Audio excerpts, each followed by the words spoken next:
Esto es el podcast de Enrique Figueroa MX. Estas son unas cuantas palabras. Siempre he sentido una fascinación absoluta por Godzilla. Yo creo que lo primero que me llamó la atención desde chico fue evidentemente su enorme tamaño.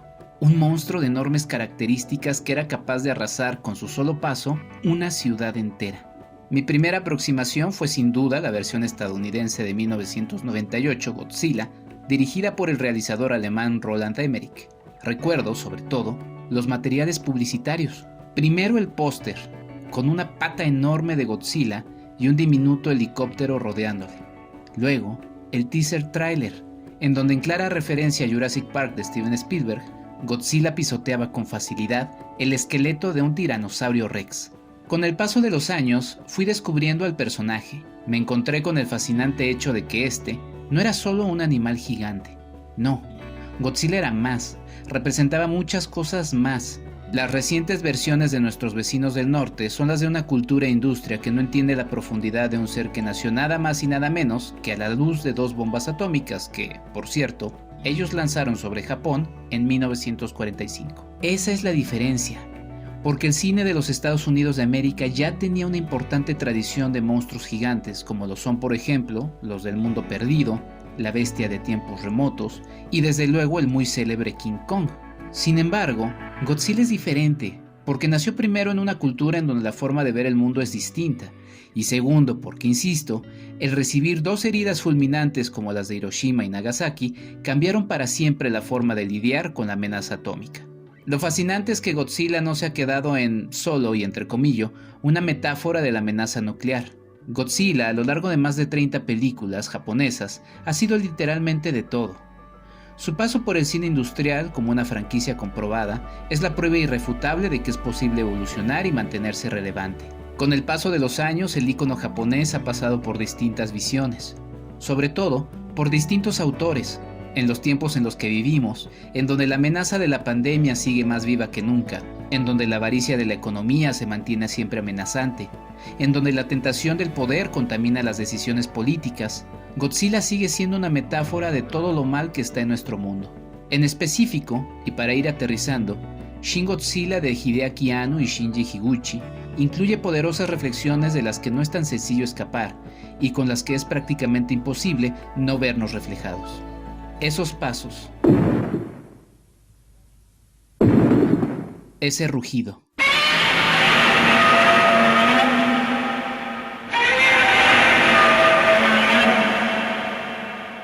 Yo soy Enrique Figueroa Anaya. Bienvenidos a mi podcast, el podcast de Enrique Figueroa MX.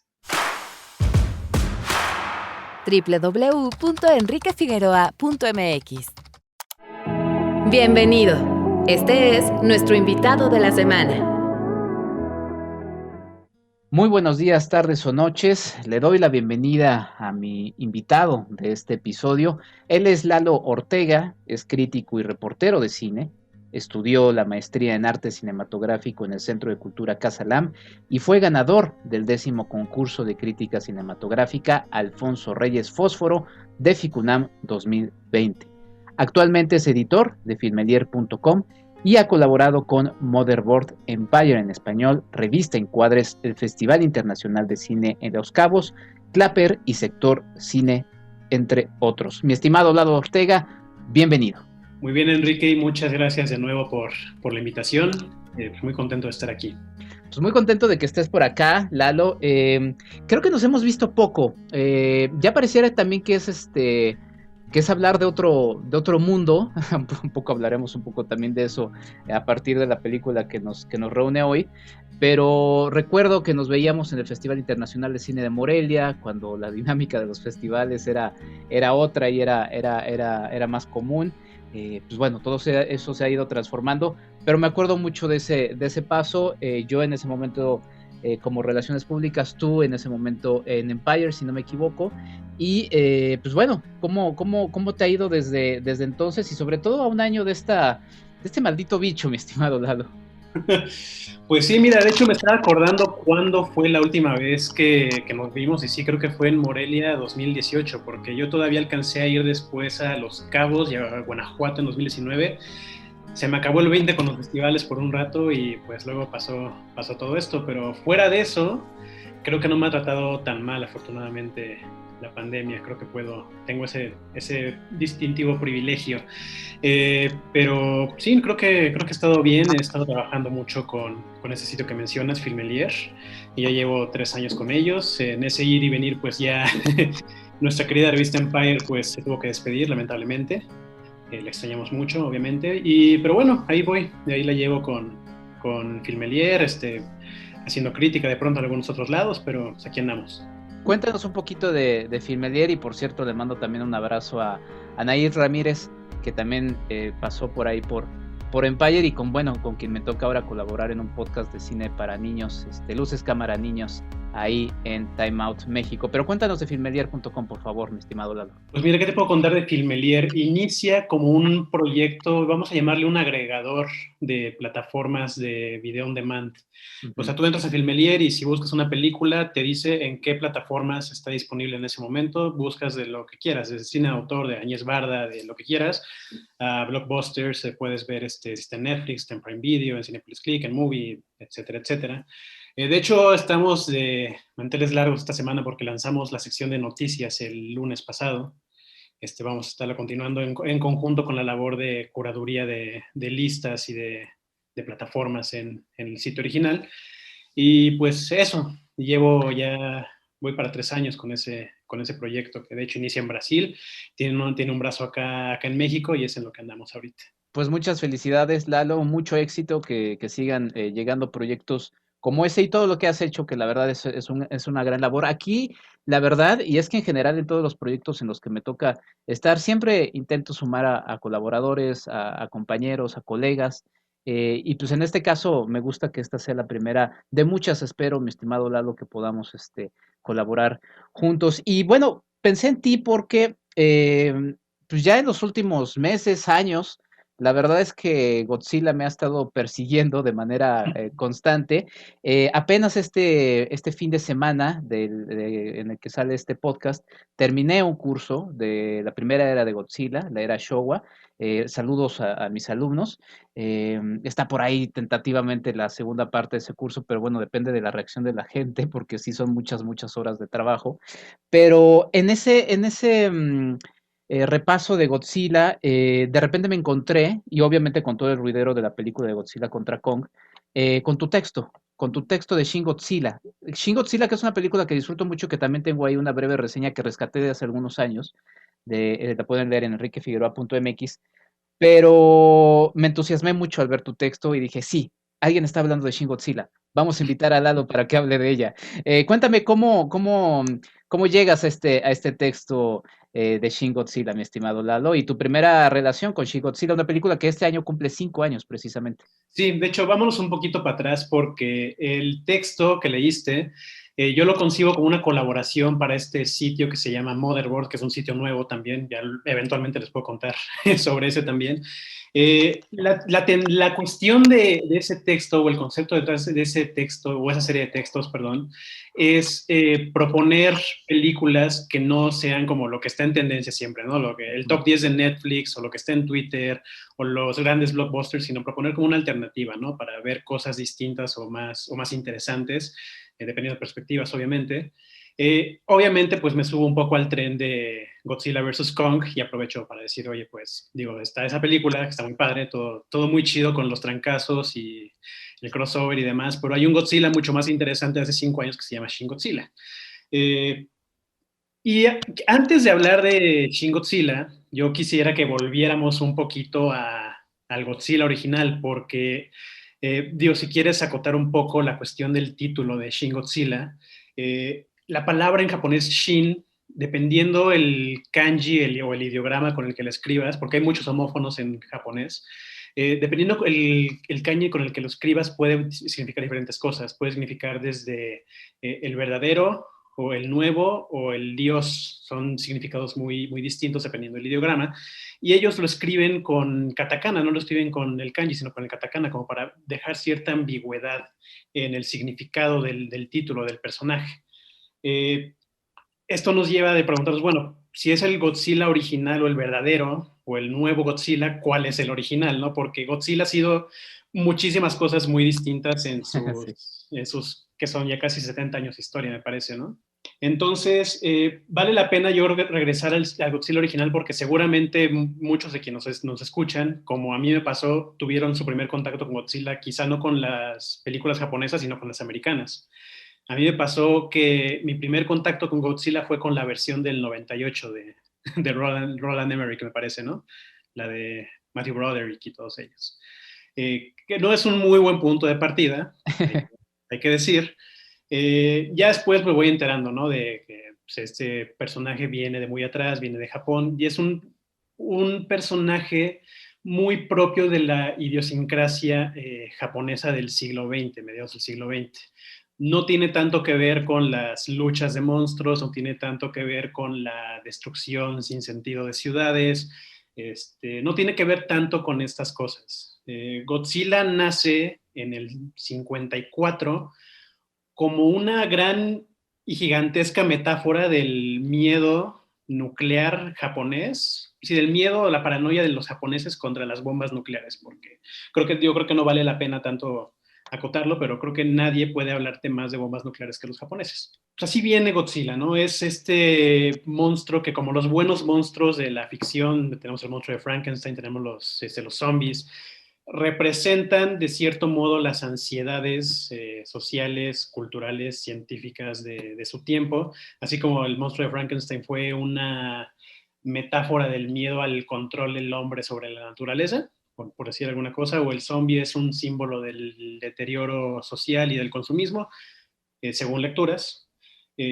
Godzilla es eso, ¿no? Godzilla es como este miedo no solo a la bomba nuclear, sino como ¿cómo llamarlo? Como esta creciente carrera armamentista entre naciones que siempre que tienes una bomba nuclear va a haber una bomba de hidrógeno y después de la bomba de hidrógeno va a haber algo mucho más grande, ¿no? Ese es el origen de Godzilla. En realidad, las pruebas nucleares despiertan un ser submarino ancestral que viene a devastar Tokio y irradiarlo y revivir como los peores miedos de la sociedad japonesa. Que si ustedes ven la Godzilla del 54, si no la han visto, les invito a que la busquen, que la consigan, porque es una gran película de ciencia ficción y de ciertos tintes de terror. Es una película muy solemne, sorprendentemente solemne. De pronto ves las cosas que hacen hoy en Hollywood o lo que se convirtió Godzilla después, incluso dentro de Japón, pues no tiene nada que ver, es un tono de solemnidad incluso propio de Akira Kurosawa en sus momentos de Ikiru, ¿no? Como muy reflexivo sobre el rol del hombre y la ciencia en el desarrollo de la sociedad y los peligros de la misma. Como que Godzilla se mete mucho en todos esos temas, ¿no? Ya después, seguramente has hablado con eso con tus alumnos en el curso de lo que pasó con la era Showa, en qué se convirtió el buen Sí. gigante en un luchador en botarga, básicamente. Y a lo largo de su historia sí tiene como Godzilla estos coqueteos o regresos como a esas raíces de espíritu antibélico o antinuclear. Creo que en la era Heisei creo que lo tratan como de rebotear y como que regresan un poco ese tono, pero como que nunca vuelve realmente a tener esa esencia. Incluso en los remakes americanos, bueno, el de Roland Emmerich ni los metemos porque es un refrito de Jurassic Park mezclado con el de Independencia y no es otra cosa más que eso. Y el de 2014 como que sí trata de rescatar eso, ¿no? A mi parecer, no sé tú qué opines. Pero realmente Godzilla no vuelve a esas raíces, sino hasta Shin Godzilla de 2016. Sí, es que son muchos elementos, como bien mencionas, y te agradezco que los pongas sobre la mesa, mi estimado Lalo. No por nada, justamente, pues sí, o sea, se puede hacer cursos y cursos y cursos de Godzilla. Es una figura que ha pasado por muchísimas cosas. Em, Esa del 98, por cierto, nada más porque la verdad es que me sigue pareciendo una curiosidad tremenda.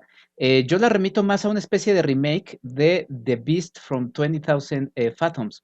Es prácticamente la misma película. De hecho, el diseño del personaje es el mismo. Hay escenas que son muy parecidas. En The Beast from 20,000 Fathoms abraza un faro esta lagartija. Aquí abraza, creo que un edificio, no me acuerdo si es el Empire State, pero es prácticamente la misma película. Entonces, bueno, a mí personalmente me hace sentir un poco más tranquilo que, ok, no es Godzilla, es un remake de Beast from 20,000 Fathoms. Además de que, por cierto, en el canon japonés, pues ese Godzilla ni siquiera merece el nombre de Godzilla. Los japoneses le llaman solamente Sila, ¿no? O sea, y de hecho en una de las películas anteriores a Godzilla, el verdadero Godzilla se pelea contra esa versión de Sila y de un coletazo lo avienta. Eso siempre me da mucha gracia.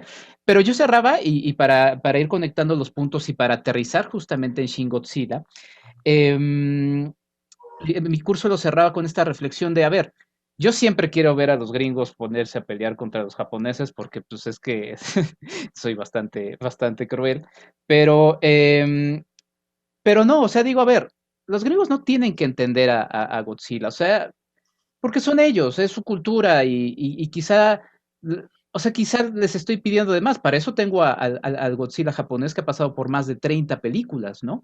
Ellos sí lo conocen, como bien mencionas. Eh, Aún así, la era Showa, que es esta primera era de las primeras 15 películas de Godzilla, de 54 a 75, a pesar de la botarga que sí vuela, sí lanza una patada voladora, sí se burla, sí habla, inclusive con ayuda de burbujas de manga. En fin, o sea, sí es un personaje muy curioso, pero inclusive ahí tiene elementos muy japoneses, o sea, sí es algo que se remite a esa tradición. Y una de esas muy específica y que creo que es como gran parte de la base de cuál es la enorme diferencia entre el Godzilla visto por los estadounidenses y el Godzilla visto por los japoneses. El asunto de la botarga. O sea, todo eso es una tradición del teatro japonés. Y aquí lo vemos. O sea, en Shin Godzilla lo vemos. O sea, vemos que además rompe, además, también terminó siendo una película polémica, inclusive para el canon de los japoneses. No hay que olvidar que es una película de cine industrial. O sea, Godzilla es cine industrial. O sea, eso no lo vamos a negar. La primera, sí, como dices, sí es muy diferente, ¿no? Y creo que sí es una película que se cuece aparte. Mencionabas a Kurosawa, Honda trabajó con Kurosawa, vemos actores de las películas de Kurosawa, en fin, o sea, y la música de Ifukube, que también está aquí presente en Shigodzilla y que es tremenda, pero bueno, el asunto es que pues sí, o sea, vemos elementos de ese Godzilla en esta reencarnación de Shin Godzilla, que inclusive, decía yo, fue polémica para los japoneses porque rompió muchos esquemas de ese producto, que nos llevará a otro tipo de preguntas. ¿Cómo una franquicia puede pasar por diferentes versiones, no? Siempre nos pasa, a mí me encanta Star Wars, ¿no? Y de repente, pero ¿por qué pasa esto? Bueno, está bien que vaya pasando por diversas facetas. Ha pasado con Batman, ha pasado con Superman, esperemos que pase con Marvel, que ahorita prácticamente todo es igual, pero, o sea, queremos que pasen por diversos, porque hay una larga tradición de eso, y creo que esa es la riqueza de esos personajes. Y Godzilla, la verdad es que Godzilla ha pasado por todas las etapas, a diferencia de King Kong, que King Kong de alguna manera pues, siempre ha tenido como la misma base, ¿no? El mono que sacan de la isla y lo ponen en un lugar hostil, y ya, y no está mal, o sea, finalmente tampoco hay que exigir, quizá podemos revisar algunas otras películas de King Kong, pero la riqueza de Godzilla es mucho más grande. Y pues llega Shin Godzilla, esta película que por cierto es dirigida por Hideaki Anno, que es creador de Neon Genesis Evangelion, y también codirigida por Shinji Higuchi, que es el responsable de Gamera, otro de los grandes kaijus del cine japonés, en la versión de los años 90, y el guión lo escribe Hideaki Anno, y por cierto, los dos están trabajando en Shin Ultraman, que va a salir en verano, que dirige Shinji Higachi y que escribe Hideaki Anno. A mí me da mucha curiosidad esa película, además el tráiler se ve visualmente muy parecido a Shin Godzilla, pero, pero bueno, ves Shin Godzilla y ¿qué es lo que pasa contigo, mi estimado Lalo? Pues mira, yo la vi en el cine cuando salió, que creo que salió con el título de Godzilla Resurge aquí en México. Sí, con Cinemex, la trajo Con Cinemex como Cinemex, parte de un claro, festival. Cinemex. Ujú.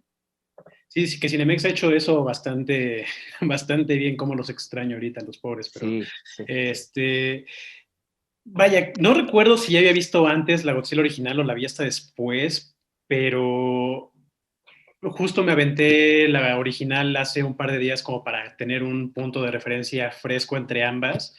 Eh, Vaya, es un Godzilla completamente posmoderno desde el punto en que entiende que ya no hay un misterio. O sea, no hay como un aura de incógnita alrededor de la bestia, porque todos saben que eventualmente va a salir, ¿no? Incluso cómo maneja, ¿cómo decirlo? Desde el arranque de la película, ya sabes que este monstruo viene, entonces realmente no es una cuestión de qué va a pasar, sino cuándo y de cómo va a pasar, ¿no? No sé, no, realmente no escatima la película en cuestión de ritmos o en cuestión de, eh, sí, de velar como qué es lo que está pasando. Está el terremoto al principio, el tsunami. Todo mundo sabe, pues, ok, no hay ningún misterio aquí, esto lo provocó el resurgimiento de Godzilla y ya está. Y realmente lo que me llama más la atención de esta película es cómo Godzilla mismo no tiene tanto protagonismo. Digo, realmente en la original tampoco es algo que... mm, o sea, sí tiene un protagonismo la bestia, pero no es tanto el centro del problema en la nueva, en Shin Godzilla, sino que es más sobre cómo la sociedad y los burócratas y el gobierno japonés reaccionan a esta catástrofe que se viene encima y que ya tienen que tienen que enfrentar en caliente, ¿no? Como viene. Otra cosa que me llama mucho la atención de Shin Godzilla es la forma en que maneja sus personajes, comparada con la original, que tenemos un triángulo amoroso de 3 personajes, un científico que está como muy dudoso de usar su invento para defender a la humanidad. Acá, aunque los personajes tienen nombre, realmente no importa mucho. O sea, te los nombran, ni siquiera, a veces creo que ni lo mencionan, ponen como una pleca, un subtítulo con el nombre de, este personaje se llama así y tiene este cargo de gobierno. Y si acaso, se tiene que estar a las vivas, porque si no lo ves, a veces luego ni te acuerdas, ni puedes llevar como un seguimiento de quién es quién, ¿no? O sea, hay como un personaje arquetípico que es un biólogo, uno que es un geólogo, uno que es un genetista. Todos son arquetipos. Realmente no hay como una profundidad o un desarrollo amplio para cada uno de ellos, porque realmente no importa, sino que realmente cada uno de ellos está como asumiendo un rol dentro de la historia para fijar un espejo de un acontecimiento que sucedió en Japón para aquellos poquito antes del estreno de la película, que es la tragedia de Fukushima, el tsunami lo de la planta nuclear de Fukushima.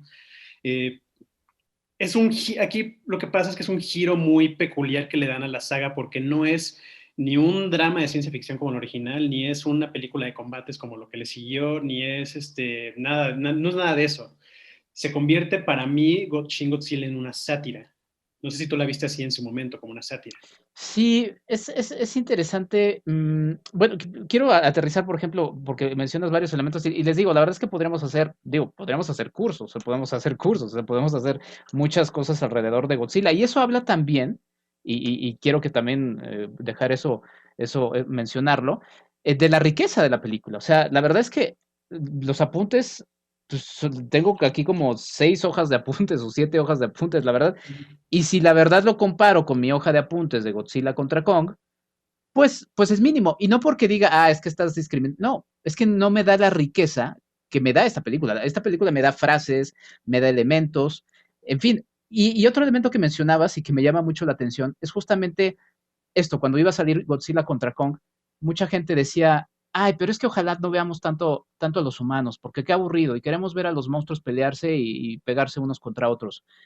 Y yo decía, a ver, hice el ejercicio, ¿no? O sea, la primera Godzilla aparece 8 minutos con 44 segundos. La película dura hora y media. En la sexta película de Godzilla, que es Invasion of Astro Monster, sale 5 minutos con 43 segundos. Y así nos podemos ir a un promedio, por lo menos de la primera era, que es la que contabilicé, entre 11 minutos, 10, 11 minutos por película de hora y media. O sea, realmente el corazón de las películas de Godzilla es la trama de los humanos. Entonces yo reflexionaba y decía, a ver, el problema no es la trama de los humanos, el problema es que la trama de los humanos a las versiones estadounidenses ha sido mala, está mal escrita, está mal, y porque no lo entienden, y finalmente lo que ellos tienen, pues es mucho presupuesto y lo que quieren hacer pues, son estos efectos especiales espectaculares y todo eso que finalmente si a Occidente les parece un poco ridículo el asunto de la botarga, pues quizá a Oriente le parece ridículo el Capitán América, super patriota, o sea, sí puede ser ridículo. O sea, si lo vemos así, la verdad es que dices, pues también es bastante ridículo. Inclusive como mexicanos, luego vemos eso de los estadounidenses, todas estas escenas con las banderas de Estados Unidos y todo eso, dices, pues sí, raya en lo ridículo. Pero bueno, en este elemento me gustaba mucho que mencionabas de los arquetipos, es cierto. Yo estaba persiguiendo los nombres de los personajes y sí me costó bastante trabajo, porque justo como dices, todos los personajes presentes en Shin Godzilla vienen siendo arquetipos. Y lo mismo viene siendo el propio Godzilla. O sea, Godzilla, y en esto que me preguntabas, es que es lo interesante de Godzilla. A través de las distintas épocas, Godzilla viene siendo lo que utilizado a favor de lo que quiere presentar el director en cuestión. Ishiro Honda hizo lo propio con la primera Godzilla y curiosamente dirigió la última también de la era Showa. Eh, pero aquí, por ejemplo, vemos también, y ya podríamos clavarnos un poco más, que no es un elemento que traigo ahorita a la mano, en Hideaki Anno y Shinji Higuchi. O sea, ellos como autores toman al personaje de Godzilla y lo utilizan para su propio cine de autor. Ellos también tienen una propia visión que la terminan plasmando aquí. Y como bien dices aquí, está el drama nuclear otra vez presente porque pues, creo que este año se cumplieron 10 años, ¿no? Del terremoto Sí. de Japón, exactamente. Y y, y lo que siempre he visto yo de los japoneses, o sea, esa fragilidad de ver la vida y que también conecto con México y ahorita vamos a conectar con algunas cosas Mm. recientes. Aquí en México pues, siempre me dicen, ay, es que eres un negativo porque pues, yo siempre que suena la alarma sísmica digo, a ver, en cualquier momento puede volver a haber un sismo de las mismas magnitudes que vivimos hace 4 años. Ah, es que cállate, que ¿por qué dices eso yo? Porque aquí vivimos, o sea, no, o sea, y los japoneses así lo ven. O sea, los japoneses dicen, a ver, vivimos sobre una falla sísmica, ¿no? Y vivimos en una isla y vivimos peligros de maremotos y tenemos ahora esto que también están discutiendo de qué hacer con el agua contaminada, ¿no? Por la planta que mencionaste. O sea, viven con la fragilidad de la vida, tienen poco espacio porque es una isla. O sea, les lanzaron 2 bombas atómicas. O sea, es una sociedad que ha aprendido a vivir con eso y que como ha aprendido a vivir con eso, pues lo ve como algo normal. Y de ahí vienen muchas reflexiones a partir de Shin Godzilla, ¿no? Claro, y no sé a qué parte sería bueno volver, no sé si a la cuestión de los arquetipos de los personajes, que volviendo a la cuestión de que algunos son científicos, algunos son políticos, algunos son militares.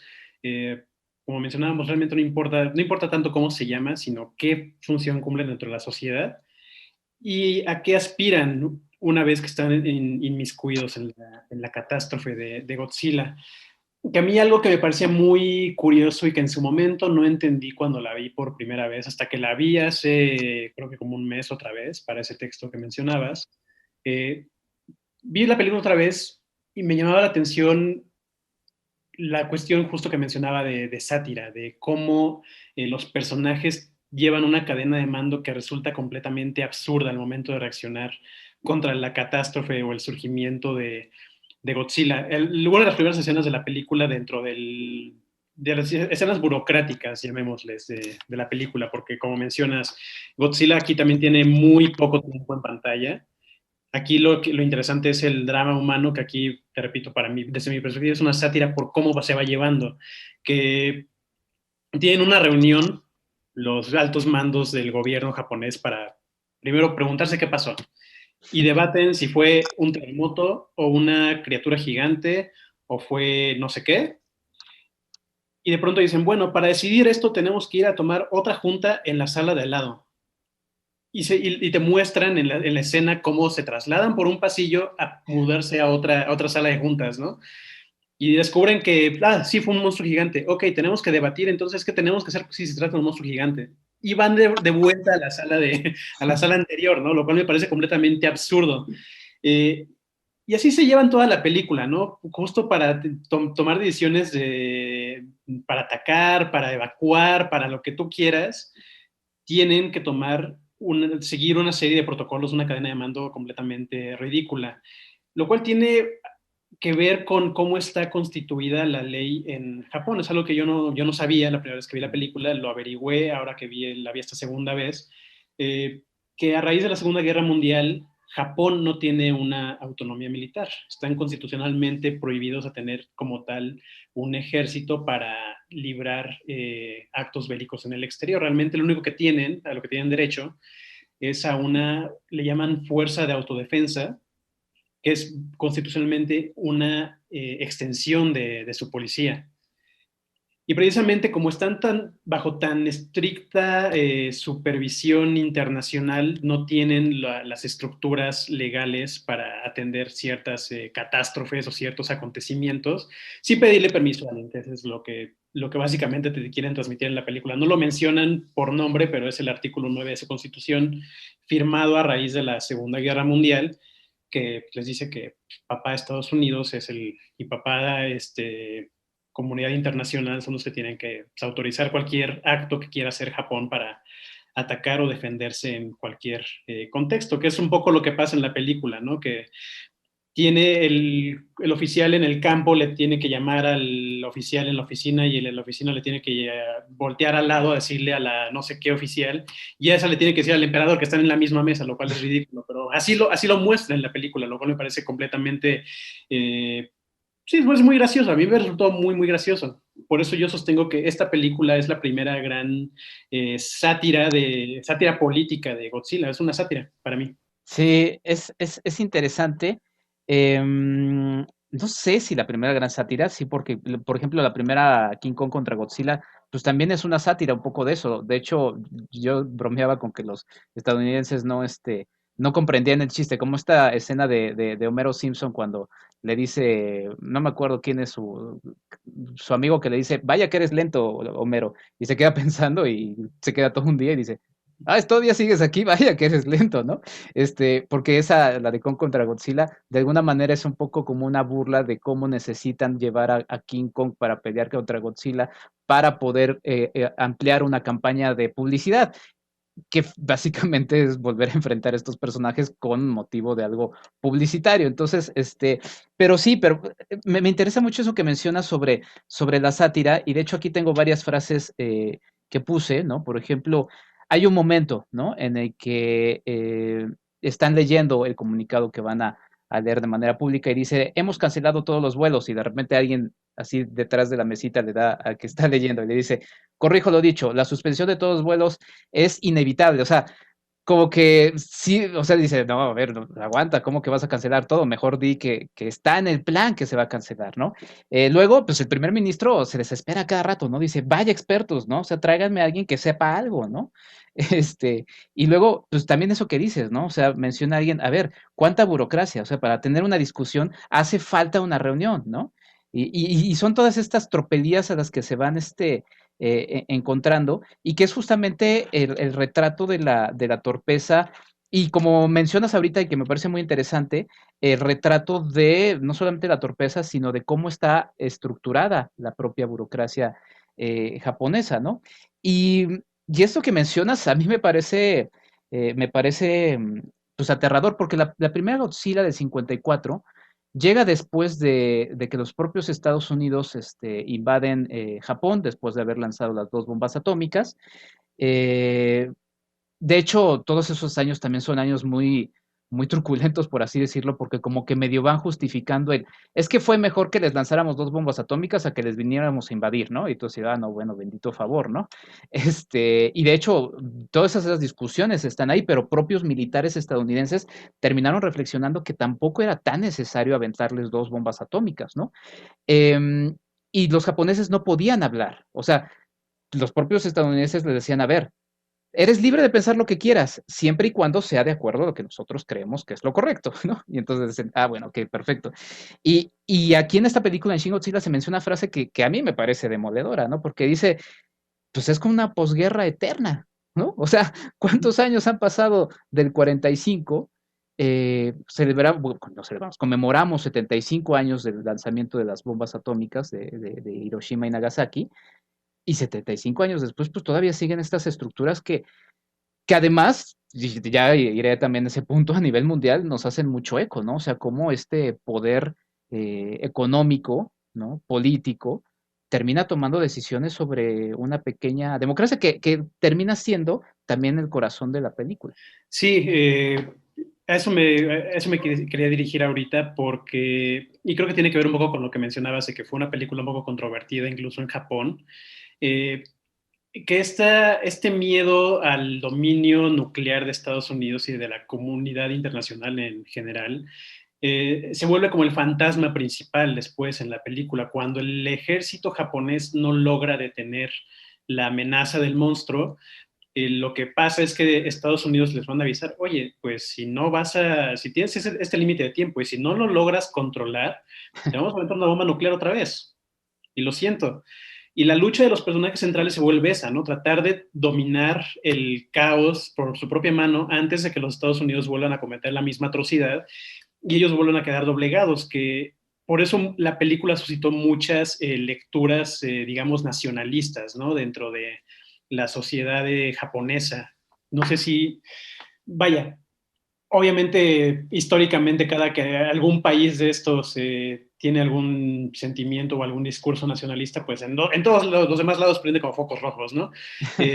Por eso la película sí recibió como muchas, no sé si comentarios negativos, yo siento que todo lo contrario, pero sí fue como este sentimiento nacional que aboga por el nacionalismo japonés, que dentro de la misma sociedad japonesa no están como muy de acuerdo sobre qué rumbo debe tomar el país en cuanto a armamento, en cuanto a independencia, en cuanto a todo este tipo de cuestiones. Godzilla las pone sobre la mesa en cuestiones en materia nuclear. Al final de cuentas, pues Fukushima es un desastre mal manejado por ellos. Que ellos sienten que no tendría por qué Estados Unidos haber intervenido, o la comunidad internacional tiene que haber intervenido dentro de la ficción. Sí, eso es un poco eso para mí, o sea, el deseo de Japón de tomar el rumbo de su propio país en sus manos, incluso se implica aprender a coexistir con el gran fantasma de su historia, que es la energía nuclear, que es un poco, digo, ahorita hablamos del el gran plano final de la película, que a mí me parece demoledor. Creo que habla un poco de eso, ¿no? De lo que este fantasma está aquí, no está muerto, a diferencia de la primera película, que la bomba, el destructor de oxígeno, destruye al monstruo. Aquí el monstruo no está muerto, está congelado en el corazón de Tokio y no se va a ir. Y no se va a ir. Y ese es como el gran símbolo final para mí de ese gran plano final, que tienen que coexistir con ello porque tienen que aprender a hacerlo por sus propios términos. Esa es la lectura que yo le doy a la película al final. Sí, sí, sin duda. Mi estimado Lalo, vamos a hacer una pausa, vamos a irnos brevemente a un corte. La verdad es que se me ha pasado el tiempo rapidísimo. Te agradezco mucho por esta gran charla que estamos teniendo sobre Shin Godzilla. Nosotros regresamos, vamos a un corte y regresamos a esto que es el podcast de Enrique Figueroa MX. Hablemos de diseño y construcción con el arquitecto Jorge Figueroa Márquez. Definitivamente el agua es vida. El acceso al agua potable es un derecho humano. La Organización Mundial de la Salud señala que la escasez de este vital recurso afecta a 4 de cada 10 personas en el mundo. En México, no hemos logrado una cobertura a toda la población. La problemática del abasto de agua potable pasa por la sobreexplotación de los mantos acuíferos, la saturada red de distribución, la contaminación y la falta de mecanismos de control sobre las concesiones. En las zonas urbanas, se pierden 40 litros de cada 100 debido a fugas en las redes de distribución. La industria utiliza para sus procesos principalmente el agua de los pozos, sin un adecuado control por parte de las autoridades sobre los volúmenes solicitados. Hay que añadir también que en muchos procesos el agua se contamina con sustancias químicas y no se le da el tratamiento necesario. Las autoridades establecen en sus normas oficiales determinados volúmenes permitidos para ser descargados en los ríos y lagos, con el consecuente pago de multas, pero esto en lugar de resolver el problema, lo agrava, ya que se vuelven fuentes de contaminación y enfermedades. La problemática de abasto de agua es real y requiere de acciones decididas.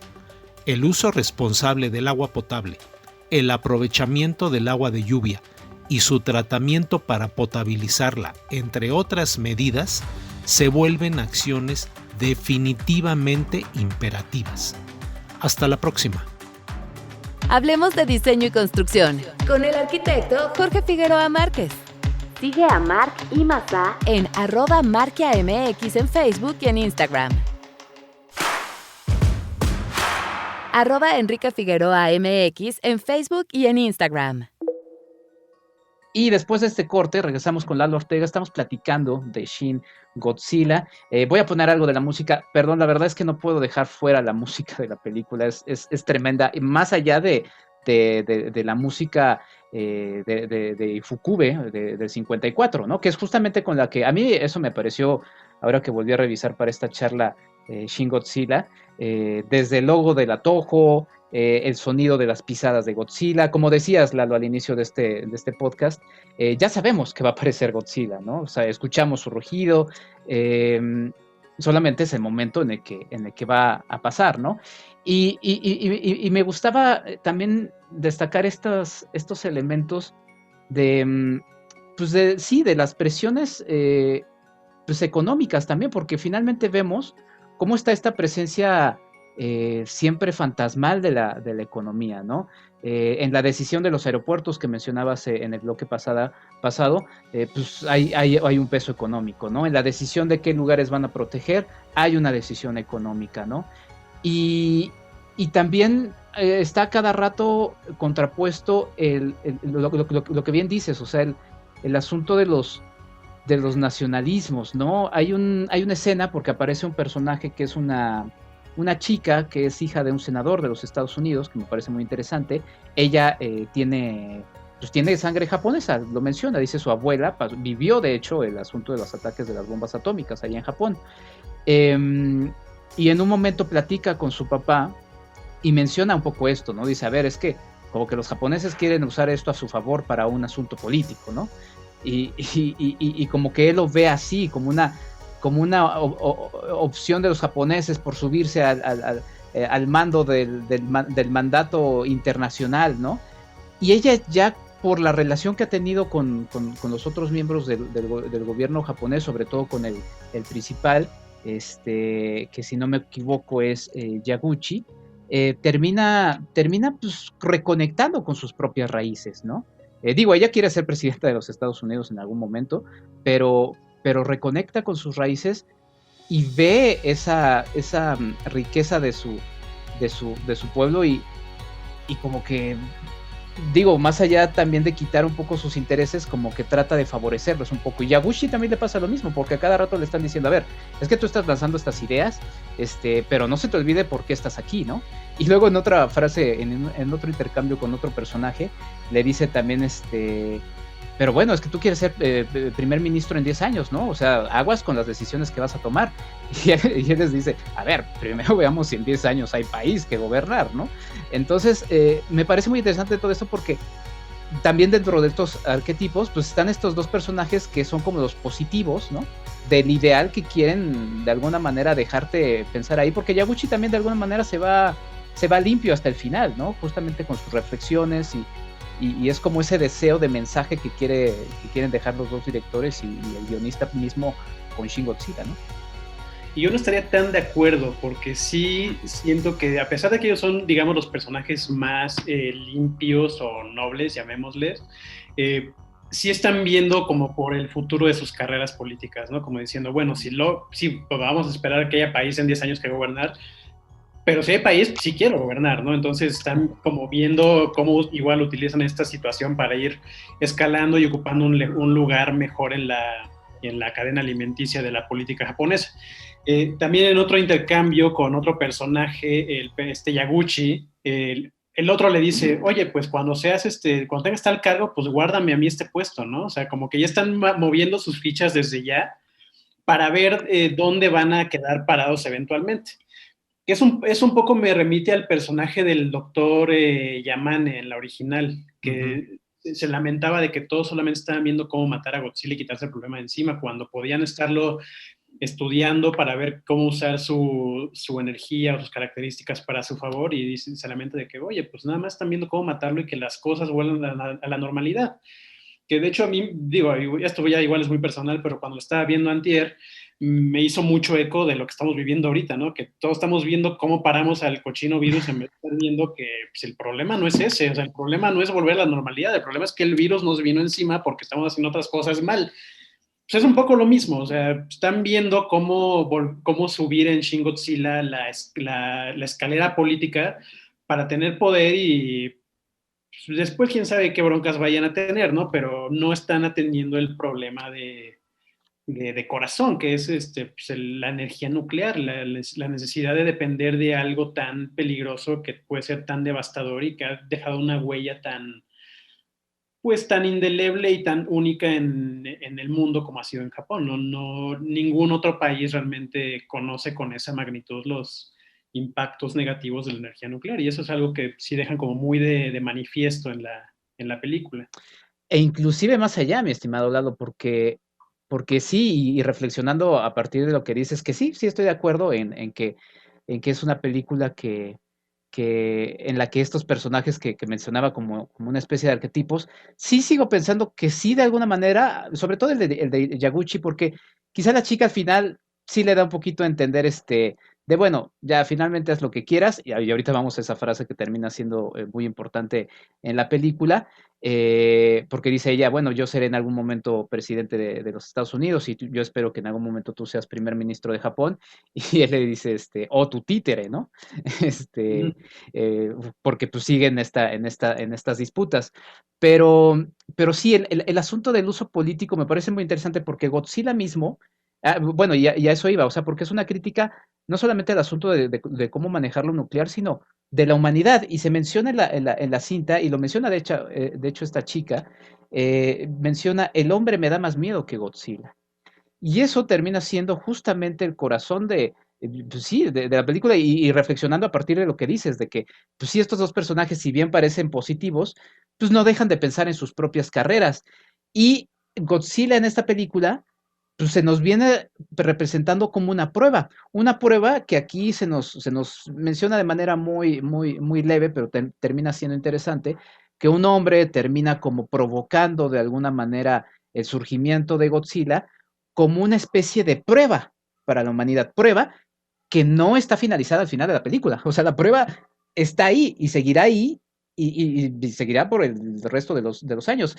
Y creo que ese es un poco el asunto. O sea, es una prueba a la humanidad de cómo salir avante de muchos de estos aspectos. Y ya nada más porque es que sí podemos hablar y hablar, pero porque me parece muy interesante, yo también lo relacioné mucho con la situación actual. Primero, primero con la situación México, ¿no? Y México no me voy al asunto ahorita COVID, sino por ejemplo el asunto de los sismos. En los sismos, pues, o sea, si uno ve esta película, hay muchas cosas que nos hacen mucho sentido, ¿no? El asunto de arrasar y reconstruir, ¿no? Porque eso le dice Yaguchi a otro de sus colegas, que es como un maldo mayor a él, menor al del primer ministro, y dice, bueno, es que claro, ustedes quieren arrasar todo y volver a reconstruir, y entonces eso significa reactivar una economía y demás, ¿no? Estas escenas nocturnas tras el primer ataque de Godzilla, en donde está la herida, el dolor de esa primera noche, pues a mí me remitió a esa primera noche que vivimos todos, los que vivimos aquí en la Ciudad de México, saludos a los que son de fuera, pero los que vivimos en Ciudad de México me remitió a esa primera noche del 19 de septiembre del 17, ¿no? Una noche rara en la que estaba la herida, no sabíamos cómo nos íbamos a dormir, algunos no pudimos dormir, o sea, una noche rara, entonces esas cosas nos conectan.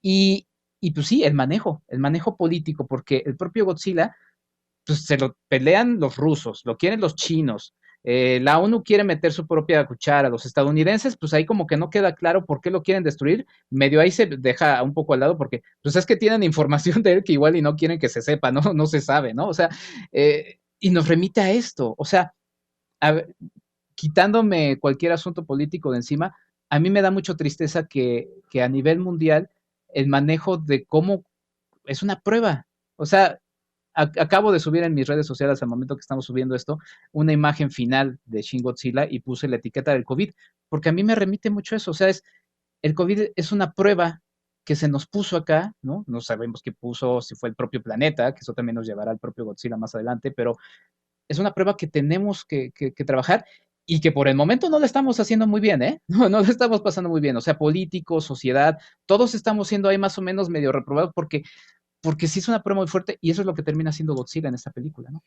Lo que me remite al gran plano final de la película, que Godzilla, digo, vamos a spoiler un poquito, lo lamento, Sí. pero realmente Godzilla aquí no muere, a Godzilla lo congelan, usan un líquido congelante que le dan de tragar a la fuerza y se congela y queda parado como una estatua en el centro de Tokio.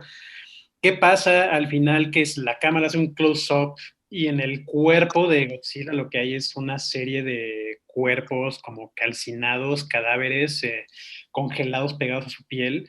Entonces Godzilla también, así como es un reactor nuclear durmiente en el centro de la capital que puede revivir en cualquier momento, es un mausoleo, o sea, es un testimonio de todas las víctimas que han cobrado las atrocidades humanas, en este caso la atrocidad nuclear que pues, no supimos manejar ni políticamente, ni científicamente, ni moralmente, ni económicamente.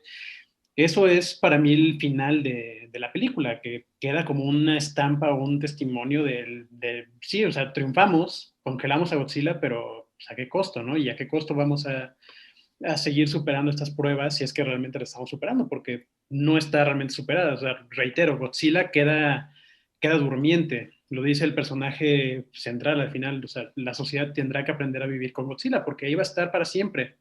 Y no porque lo hayamos puesto a dormir o lo hayamos congelado va a dejar de estar o va a surgir algún otro Godzilla. Vaya, y eso nos lleva de regreso al final de la Godzilla original. El profesor Yamane dice, mientras continúen las pruebas nucleares, siempre podrá surgir otro Godzilla en las profundidades. Y es lo que eventualmente acaba sucediendo, ¿no? Siempre hay un monstruo, siempre sale la prueba otra vez y siempre cobra vidas pues, sí, para detenerlo, para tener como esta vuelta a la normalidad, pero a un elevado costo. Sí, bueno, ahora que lo mencionas así, esas palabras pesan, ¿no? Porque es una película del 54 y tantísimos años después pareciera que, o sea, viendo, no sé qué le hubiera pasado a este señor si hubiera visto Shin Godzilla, o al propio Ishiro Honda, ¿no? O sea, si Ishiro Honda viera Shin Godzilla, ¿qué es lo que pasaría por su cabeza? Ishiro Honda fue prisionero en China al momento en el que las dos bombas atómicas son lanzadas en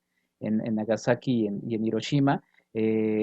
Lo primero que quiere es ver un poco cómo fue el desastre de estas y lo usa como un ejercicio de expiación. De hecho, y aquí en esta película también lo vemos, muy poco, pero también lo vemos escenas bueno, también nos habla un poco de las épocas, ¿no? O sea, lo que nos pasó con el sismo. ¿Cómo se graban los desastres? Pues se graban con el celular, ¿no? Entonces hay muchas grabaciones al inicio de celulares, no se ve bien exactamente cuál es la catástrofe que está sucediendo. Y vemos escenas de dolor, o sea, vemos víctimas, no tan fuerte como en la primera Godzilla, pero sí vemos el dolor de la población. Y hay, por ejemplo, una escena particular, ¿sí? En donde vemos en un refugio con familias, con cubrebocas, están usando cubrebocas de esas familias, y se ve el dolor, porque además el otro primer ministro, porque sí, bueno, son spoilers, pero la verdad es que la película se disfruta mucho. Yo siempre voy con eso con los spoilers. Si el spoiler les estropea la película no vale la pena. Entonces esta, la verdad es que no les estropea nada. Menciona el nuevo primer ministro, porque tiene que sustituir al anterior.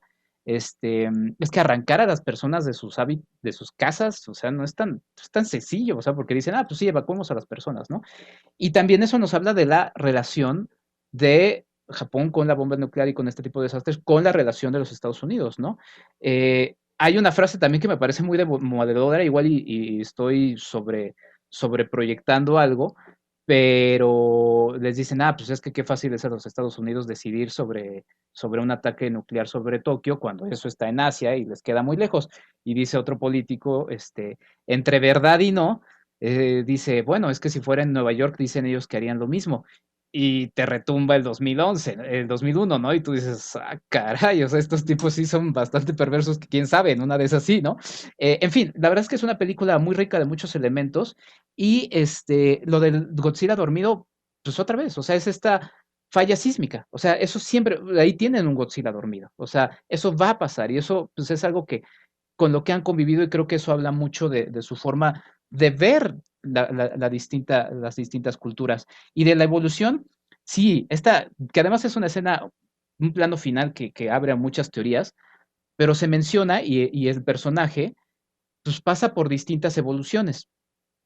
Esta puede ser otra evolución y como es una prueba que no se va a acabar, pues es otra, o sea, va a ser parte de la prueba y ya ahí ñoñando, pues puedes ver un poco que quizá esos son mini Godzillas que van a salir así como humanoides, ¿no? Que van a ser parte de la evolución, porque y además este Godzilla en particular, no es tan sencillo o sea, es una prueba de verdad muy dura, o sea, no es tan sencillo de detener, ¿no? Es algo que está en constante evolución y que quizá igual y es una de esas pruebas que no se va a detener, porque también, por cierto, y otra manera de ver al Godzilla por parte de los japoneses y los estadounidenses, para los estadounidenses Godzilla es un monstruo gigante que destruye cosas, ¿no?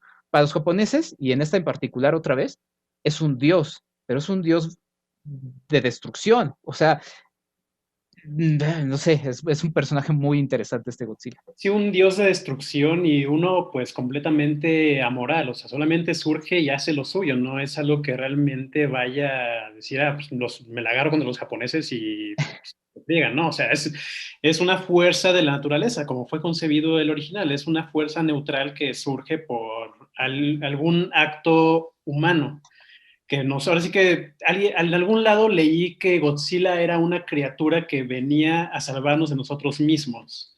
Me parece una metáfora muy, muy bonita sobre él, porque sí, él surge y hace lo suyo, pero no por malicia, sino que él surge porque nosotros hicimos algo que lo despertó. Y es como para mí la gran lección de lo que es el personaje o de lo que, no quiero decir deber ser el personaje, porque pues, está bien que existan estas otras versiones de cine hollywoodense industrial que son puros trancazos y o sea, es entretenido, está bien, no pasa nada. Pero vaya, para mí Godzilla no puede ser realmente americano justamente por la relación que hay entre ambos países. Realmente Estados Unidos nunca va a entender realmente lo que es Godzilla más allá del monstruo gigante que se puede dar de trancados con otros, porque ellos no tienen ese miedo o esa famosa atomofobia, le llaman. Para ellos nunca va a ser otra cosa más que eso. Para el japonés, que sí tiene otra idiosincrasia en cuestión de sí, las botargas, el teatro japonés, que para el estadounidense, como mencionas, es muy ridículo, para ellos es muy, muy, muy suyo.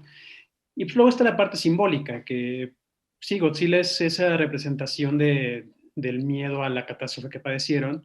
Y sí, simplemente no van a poder entenderlo ni en Estados Unidos ni en ningún otro país del mundo. Y quisiera traer a colación, el crítico James Hoberman hizo un ensayo a propósito de la edición de Criterion de Godzilla, se llama Poesía después de la bomba atómica, o Poetry After the A-Bomb.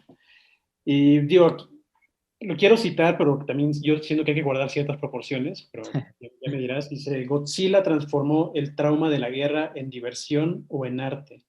La película de Honda pertenece junto a Hiroshima Mon Amour de Alain René, Doctor Insólito de Stanley Kubrick y Crossroads de Bruce Conner como un valiente intento de crear una terrible poesía a partir del horror inconcebible de la guerra nuclear. Yo eso lo dijo a propósito de la original del 54, pero dada la naturaleza del personaje y dado el espíritu que rescata Shin Godzilla, creo que pues, sí, se sigue aplicando al Godzilla de la actualidad en su faceta japonesa, por lo menos. Sí, sí, sí, sí. Pues vuélvenos a decir el título del texto para que lo podamos repasar y ahorita lanzo algunos otros elementos que me gustaría con esto cerrar. Sí, el título original es Poetry After the A-Bomb, se llama en español Poesía después de la bomba atómica. Es bien incluido con la edición Criterion de Godzilla, pero también lo pueden encontrar en línea, así si lo buscan por título, en la página de Criterion también lo pueden encontrar. Y sí, eso.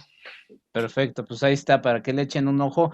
Por cierto, se aceptan ese tipo de regalos, ¿no? Las ediciones, la edición Criterion de Godzilla, porque está bastante cariñosa, pero la verdad es que es un trabajo muy interesante y que nos habla, digo, también la Criterion Collection tiene Armageddon, ¿no? Pero, pero bueno, nos habla un poco de la importancia de Godzilla. Pero mira, por ejemplo, ahorita mencionabas unos elementos que me interesan mucho. Todos los que me has dicho me interesan mucho, pero bueno, lo que voy es eh, sí, es justamente, ¿no? Es este Dios que nos va a salvar de nosotros mismos y que a mí me hizo mucho eco, y los voy a remitir a un podcast que hice de la trilogía animada de Godzilla que se puede ver en Netflix, que también tiene mucha riqueza al respecto y que justamente es ese tipo de reflexión.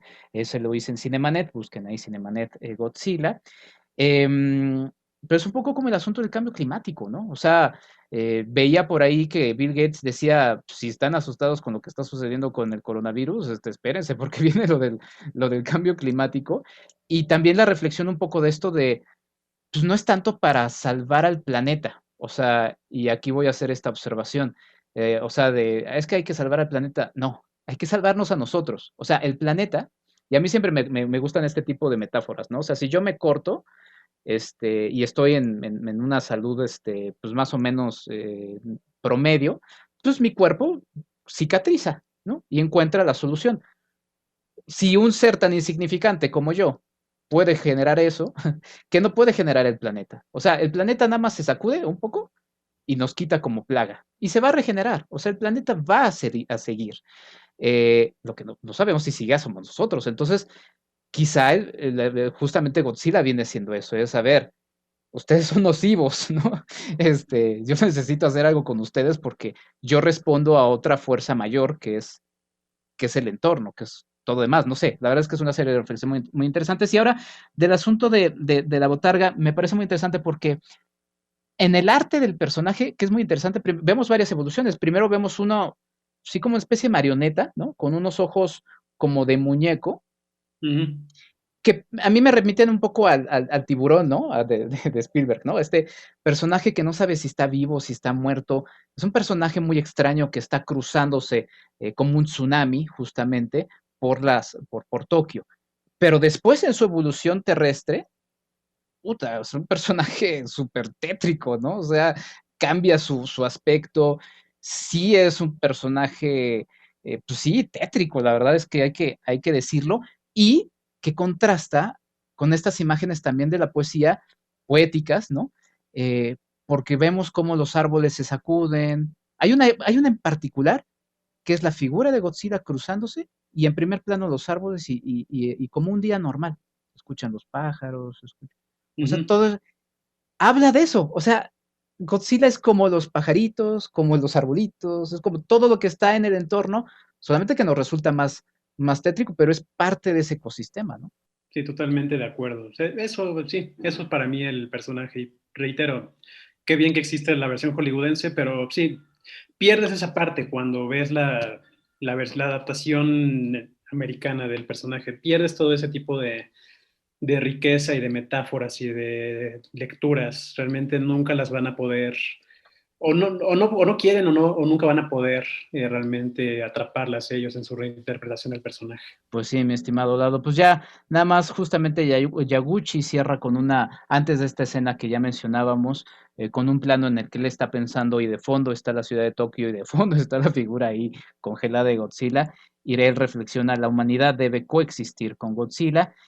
Esto no ha terminado todavía. Él mismo lo menciona ahí. Y pues sí, la prueba no ha terminado y seguirá. Y aunque no haya una secuela, porque ya se dijo que no va a haber una secuela de esta película, que creo que no es necesaria, porque finalmente el mensaje ya está ahí dicho, pues bueno, la película cierra. Mi estimado Lalo, no sé si quieras sumar algo más. La verdad es que te agradezco mucho por esta charla. Como ves, es una charla que me gustó tener y que podría tener las veces que quieras, así que eres bienvenido las veces que desees. Hombre, cuando quieran a la orden, yo feliz de volver. ¿Dónde te pueden seguir, Lalo? ¿Dónde te pueden leer, escuchar, ver? Me pueden leer en filmelier.com y en motherboard.com, así como suena, motherboard, fonético. Me siguen en redes sociales, Twitter @lalo-ortega ríos e Instagram @lalo-ortega. Perfecto, mi estimado Lalo, y pues nos vamos a despedir, sí, con la recomendación que sigue, pero también, perdón, voy a tener que poner Persecution of the Masses de Shiro Sagisu, que es este tema con el pianito en donde luego se escuchan los coros y, híjole, es que también este tema hasta te pone la piel chinita y bueno, pues muchas gracias, Lalo, esto fue Shin Godzilla, vámonos con lo que sigue, siguen en el podcast de Enrique Figueroa MX.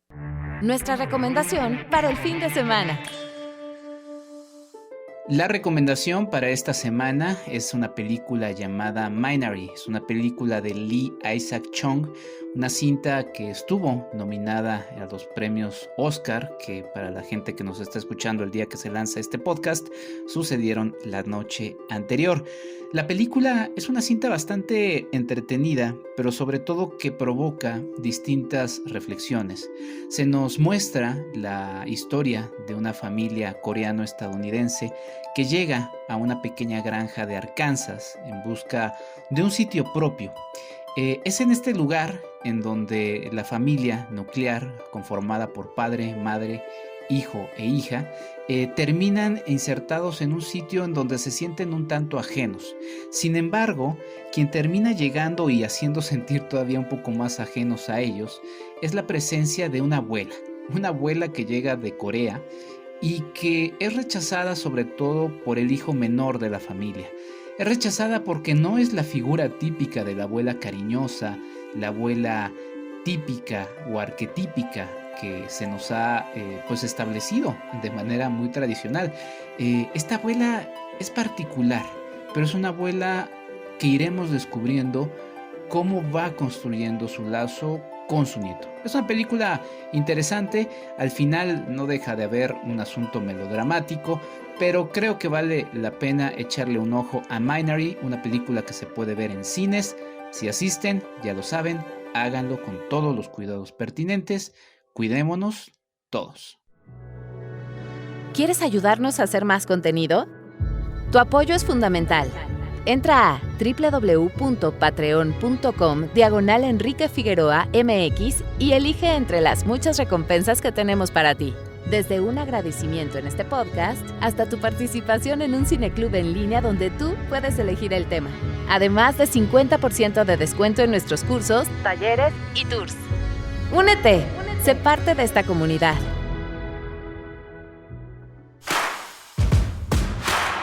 @EnriqueFAMX en Twitter. Y así termina este episodio del podcast de Enrique Figueroa MX. Yo soy Enrique Figueroa Anaya. Les agradezco mucho su compañía. Muchas gracias una vez más a mis Patreon. Muchas gracias Ligia Plácido. Muchas gracias Claudia Villegas por seguir ayudando a que se haga más contenido. Estoy subiendo todo lo que estoy haciendo en enriquefigueroa.mx. Hay nuevas colaboraciones en Concepto Radial, Radio del TEC de Monterrey, Campus Ciudad de México, de manera quincenal.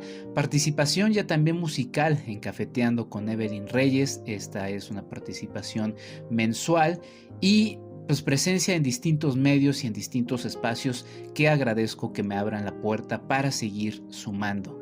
Sé que en mi canal de YouTube tengo una deuda, ahí estaré subiendo pronto algunas cosas más, pero bueno, síganme en todo lo que hago. Si de repente dicen, híjole, no está subiendo nada en video en YouTube, o de repente hay algunas críticas que no están subiéndose en el sitio web, chequen enriquefigueroa.mx y vean que estamos haciendo muchas cosas más. Sobre todo, muchas gracias a ustedes que me están escuchando, como siempre, en el podcast de Enrique Figueroa MX. Por cierto, atentos a mis redes, porque esta semana se suma un podcast más. Así que muchas gracias a la gente que sigue teniendo confianza en un servidor. Yo soy Enrique Figueroa Anaya. Esto es el podcast de Enrique Figueroa MX. Hasta la próxima. Esto fue el podcast de Enrique Figueroa MX. Hasta la próxima.